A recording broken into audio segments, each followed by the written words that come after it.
Good morning, traders. It is 8:01 a.m. Chicago time on Wednesday, the 21st of January, 2015. Thanks for joining. Derivatives trading involves substantial risk of loss and is not suitable for all investors. My personal opinions, market data, and recommendations subject to change without notice. Past performance is not indicative of future results. On the overnight, not much going on there. Just one really key item. The Bank of England minutes surprised everyone by showing that there was a 9-0 vote versus the prior 7-2 vote to keep things as they are. And this in turn has cast serious doubts that the BOE would hike rates at some point soon. So they were expected to do so in the first quarter of 2015. If you recall, the UK economy was basically the hottest of the bunch, and it looked like the BOE would be the first of a G7 who would be hiking rates. Not so. It looks like the numbers have been coming in, and inflation is still pretty tame, not helped by a 50% drop in crude oil prices, which permeates all pricing throughout the economy. So that's interesting news there. In addition to that, Japan, the Bank of Japan did not unveil any new policies, which left the market disappointed overnight. Further stimulus was expected and was rumored, so the Bank of Japan just on standby right now. And then, of course, we're still seeing the SMI, which is the Swiss index, equity index, continues to drop as uncertainty continues in the Swiss economic outlook as a result of the coupling of the Euro CHF pair, Swiss franc pair. So there, the effect is that the likely effect is that Swiss products would become much more expensive, as much as 28% or whatever the currency has dropped so far. I'm not sure where it is currently.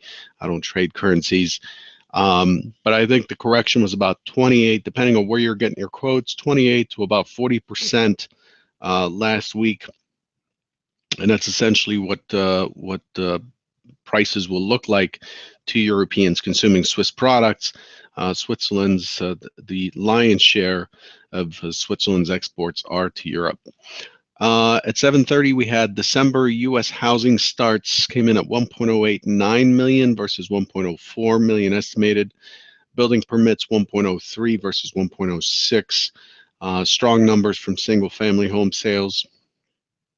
And then just a few minutes ago, OPEC's Secretary General El Badri says from a fundamental perspective, oil prices should not have dropped by 50%, and that their policy is not dictated by what the U.S., Russia, or others do. Politics as usual. Let's take a quick look. As far as what's coming up today, Chicago PMI revision is expected at 8:45 Central, 15 minutes in. At 9 Central, we have the Bank of Canada rate decision, expecting it to hold at 1%. We have our monetary policy report being released at the same time. I'm not expecting a huge effect there unless they do something with their interest rates and surprise everyone. At 9:35 today, API crude oil inventories. And then from there on out, there's really not much on deck. At 8:30, right at the open, we have EU's Juncker at a Prime Minister brief press, and then the ECB's Nowotny speaks at Euromoney CEE conference in Vienna. I don't have a time for that. At 10:30, for those who are looking at treasuries, this will have a minimal effect, if any. 1-month T-bill auction at 10:30. Let's look at the technical picture here. Let me start off real quick with crude oil. If you recall, we were looking at the balance up here. So we were looking at when the market was in balance before it fell further. At that time, the contract was the prior contract. We've rolled to March. These are March prices, and everything's been equalized to March. And the price was around 49.42 or something like that. That was the intended target upwards, and that was basically a gap fill here, gap zone fill. What happened is we consolidated. The last time we talked about this, crude oil, we consolidated and broke lower, and then the next day it gapped up, closed the gap, and held below the prior day's range, looking pretty bearish. The day after that, which was the 14th last Wednesday, the market opened right in value and then started to break out of the prior day's range into this range back here. And then we had the inventories, and then by the close, we had a massive move up. I think it was like a 5% or something move, if I recall, from the U.S. cash open that day, and it went right into the point of control, this black line, which is most traded price. This again is a further demonstration that the auction always dominates. The auction is what we're trading. We're not trading a bunch of numbers, moving averages, or whatever, although those may be valid for some people who use them. Understanding what the market's doing or trying to do and who's in control is much more important, especially as if your ambition is to increase your size or trade more size in whatever product your favorite product is. You have to understand how to read the product, and the best way to read that product is to organize it into an auction perspective, and determine what the market conditions are, who's in control, who's likely to be in control. We never know exactly who's in control at any given moment, and that shifts from long-term players, intermediate and short-term traders, day traders, and so forth. And we do our pretty much everything I talk about is an effort to determine who that is and who's winning the battle, so we can trade from that perspective as opposed to being faders. So here we hit this point of control on the nose. Beautiful target acquisition there, and then the next day we gap up into in and through this gap zone above, and proceed to sell off back into this balance. So I could draw another profile here to see where that balance is. But what I've done instead is I've pulled in and made this all part of a contiguous micro composite as we have crisscrossed the balance zone. So you can see here that we have a significant microcomposite LVN and crude oil 47.36. This is the area we're battling right as we speak here, right at the pit open, and the market's fighting this out. The next most important acceptance area is right down here at 46.88. This is the area where the market got stuck yesterday. We finished with a point of control at 47.14. So this is essentially what this is essentially doing from an auction perspective is it is fighting between two distributions, one being much more robust. As you can see here, the most accepted prices occur here between 47 and 49, and crude oil is fighting in between. So we have a battle here between buyers and the sellers to hold prices. So for today, any targets upwards would be in the 48.12, and then the naked point of control 48.29.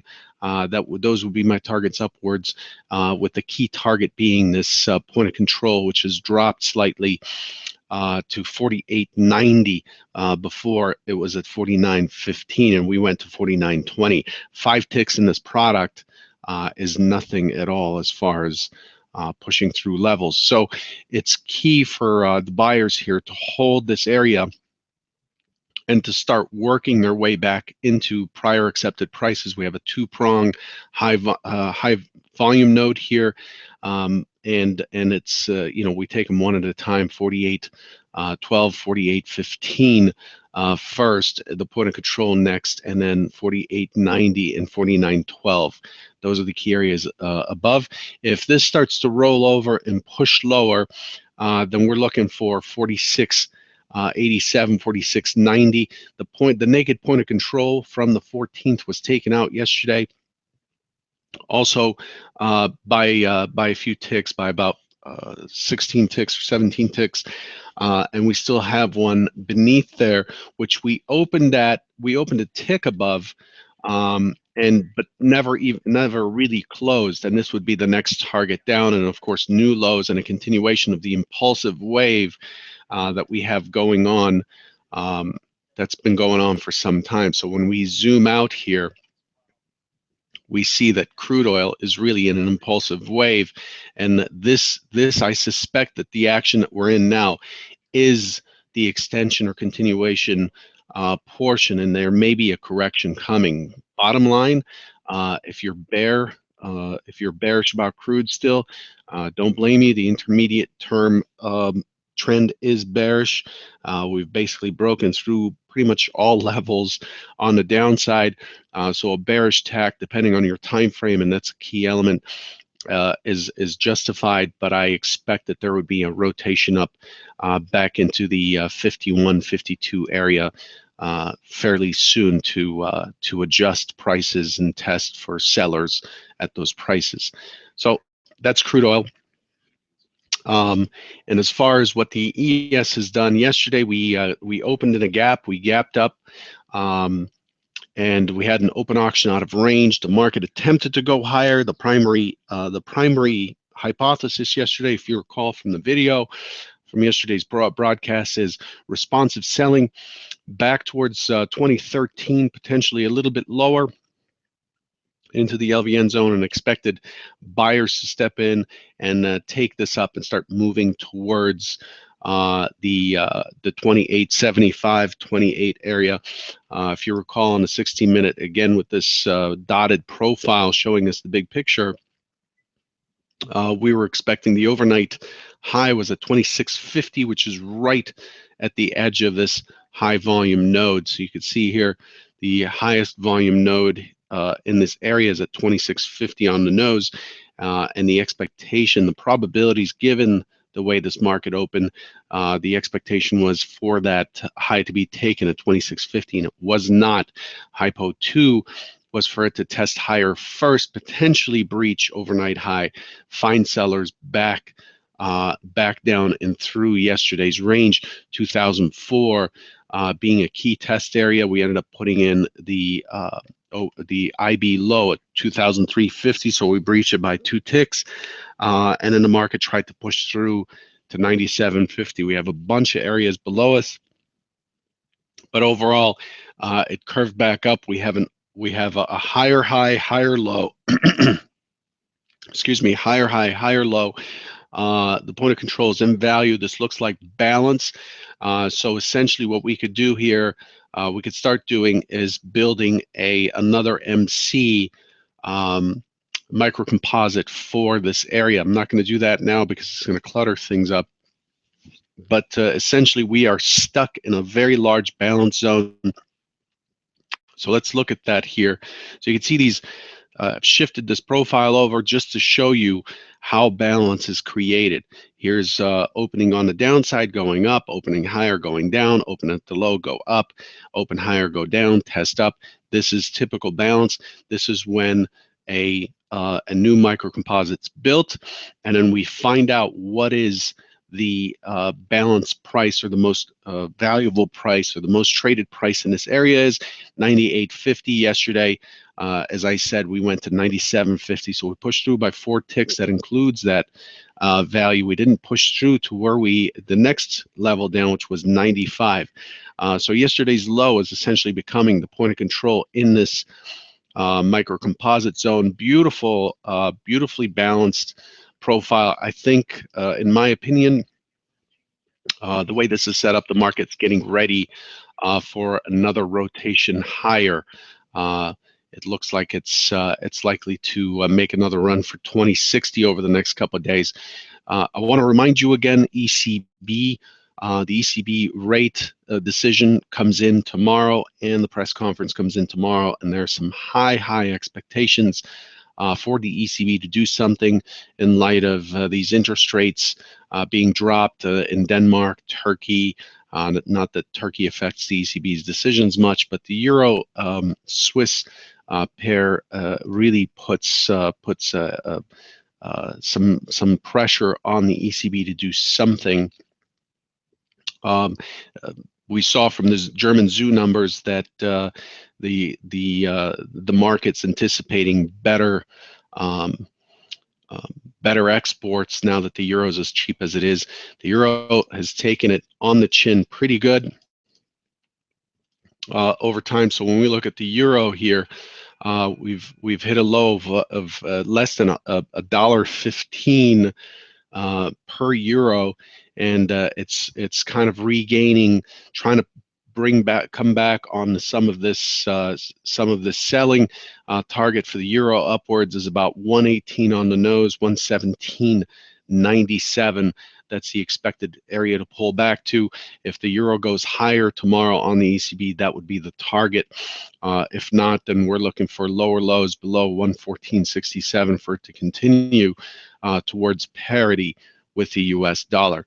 I'm over my time, but this morning, real quick, just to give you the hypothesis, a balanced profile overnight with a skew downwards, two-pronged profile in the overnight. So right now, if you recall and remember this number, 2014 even has been in play for about two and a half weeks now.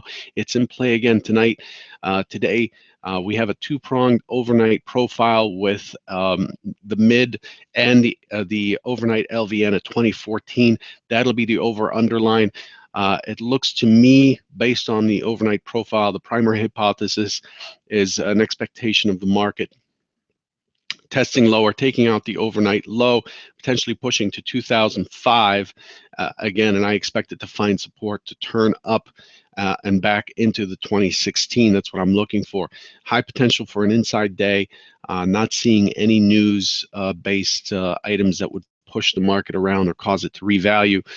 We do have, again, a higher high, higher low with a value inside of the prior day, so we're in balance. So unless a higher time frame comes in, the expectation is that the intermediate term players are coming in early, so stay out of the way, and then short-term traders to take control. Don't be surprised if we're stuck in between 2000 and approximately 2020 today. And not go anywhere. If it does anything else, that's great. I'm always keeping an eye on my indices. I know this looks like spaghetti factory here, but I'm interested to see, like we saw here, transports pushing higher very early on and very quickly. Yet the rest of the indices, the S&P healthcare, consumer discretionary, industrials, and so forth, basically rolling over very quickly or having a hard time getting up there. The financials and techs, and then once they've rolled over, transports started to roll over, and the market dropped, as was outlined with yesterday's Hypo 2. I'll leave you with that. I know I went over. I apologize for that. 10 minutes to the market open. I'll catch you tomorrow. Take care.